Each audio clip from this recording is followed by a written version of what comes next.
Hi friends, welcome to AVS Telugu vlogs. రైతుల bank ఖాతాల్లోకి అన్నదాత పథకం ద్వారా మొదటి విడత డబ్బులను సీఎం చంద్రబాబు నాయుడు గారు జమ చేయబోతున్నారు. ఈ పథకానికి ఎవరు అర్హులు, డబ్బులు ఎప్పుడు జమ చేస్తారు, అప్లికేషన్స్ ప్రాసెస్ ఏంటి, ఎప్పటి నుండి స్టార్ట్ అవుతుంది, ఈ పథకానికి కావాల్సినటువంటి డాక్యుమెంట్స్ ఏంటి, ఎక్కడ అప్లై చేసుకోవాలి, దీనికి సంబంధించిన పూర్తి ఇన్ఫర్మేషన్ నేను మీకు తెలియజేస్తాను. మన ఛానల్ని మొదటిసారి చూస్తున్నట్లయితే సబ్స్క్రైబ్ చేసుకోండి. గవర్నమెంట్ నుంచి వచ్చే ప్రతి చిన్న అప్డేట్ ఎప్పటికప్పుడు నేను మీకు తెలియజేస్తూ ఉంటాను. ఏపీ రాష్ట్ర వ్యాప్తంగా ఏపీ సీఎం నారా చంద్రబాబు నాయుడు గారు రైతులకు అదిరిపోయే శుభవార్త అయితే తెలియజేశారు. రైతులకు ప్రతి సంవత్సరం అన్నదాత సుఖీభవ పథకం ద్వారా 20,000 రూపాయలు రైతులకు జమ చేస్తున్నట్లు చెప్పడం జరిగింది. అంతేకాకుండా కౌలు రైతుల ఖాతాల్లో కూడా జమ చేస్తామని చెప్పడం జరిగింది.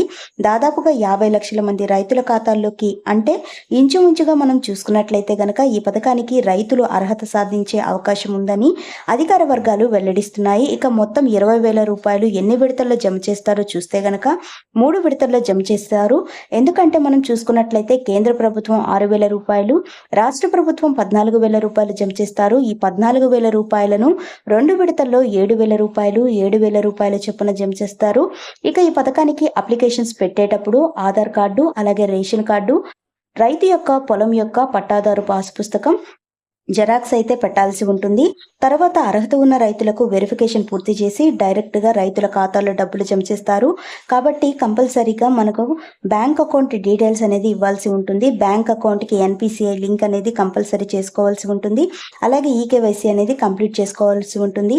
పిఎం కిసాన్ పథకానికి అర్హులుగా ఉన్న రైతులు అన్నదాత సుఖీభవ పథకానికి కూడా అర్హులు. మరి అప్లికేషన్ ప్రాసెస్ ఎప్పటి నుండి స్టార్ట్ అవుతుందో చూస్తే కనుక మనకు జూలై మంత్ ఎండింగ్ లోపు ఈ ప్రాసెస్ అనేది స్టార్ట్ చేస్తారు. ఆగస్టు నెలలో డబ్బులు జమ చేస్తారు.